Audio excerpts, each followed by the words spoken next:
भ्रम।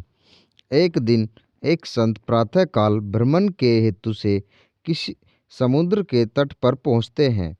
संत का ध्यान वहाँ पर एक पुरुष पर गया। वह पुरुष एक स्त्री की गोद में सर रखकर सो रहा था। उस पुरुष के पास में एक शराब की खाली बोतल भी पड़ी हुई थी।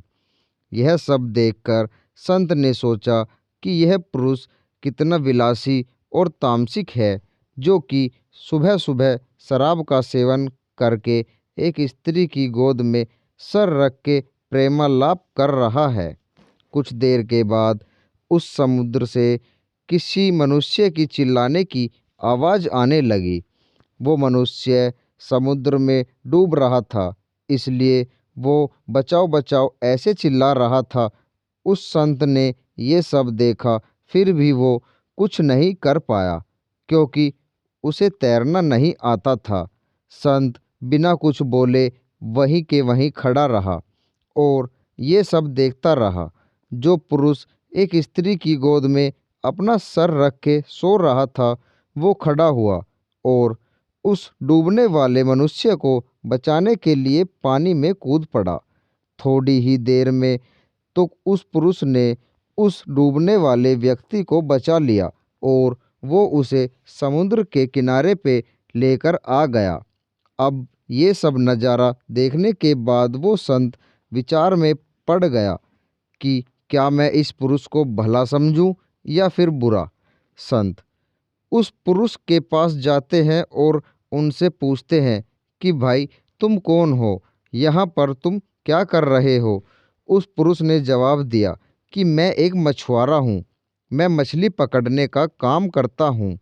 आज कई दिनों के बाद मैं प्रातःकाल समुद्र के मछली पकड़ने के बाद जल्दी यहाँ पर आराम करने के लिए लौटा हूँ। मेरी माँ मुझे लेने के लिए आई है और उसको कोई दूसरा बर्तन ना मिलने के कारण वह इस मदिरा की बोतल में पानी भरकर मेरे लिए आई है।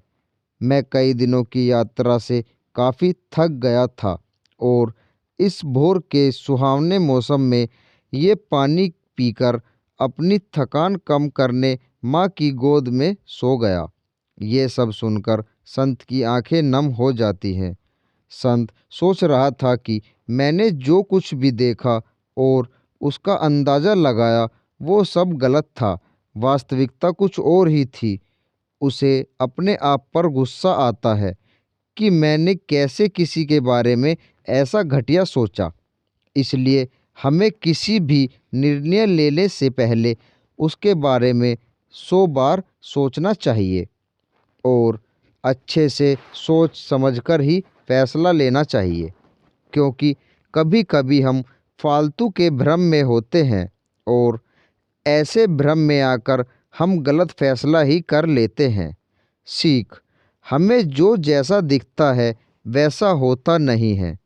उसका एक दूसरा पहलू भी हो सकता है, पर कभी कभी हम फालतू के भ्रम में आके गलत सोच लेते हैं।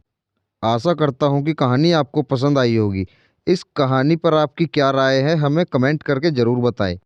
कहानी पसंद आई हो तो लाइक और शेयर करना बिल्कुल भी मत भूलिए। चैनल पर नए हो तो चैनल को सब्सक्राइब ज़रूर कीजिए। कहानी सुनने के लिए आपका बहुत बहुत धन्यवाद।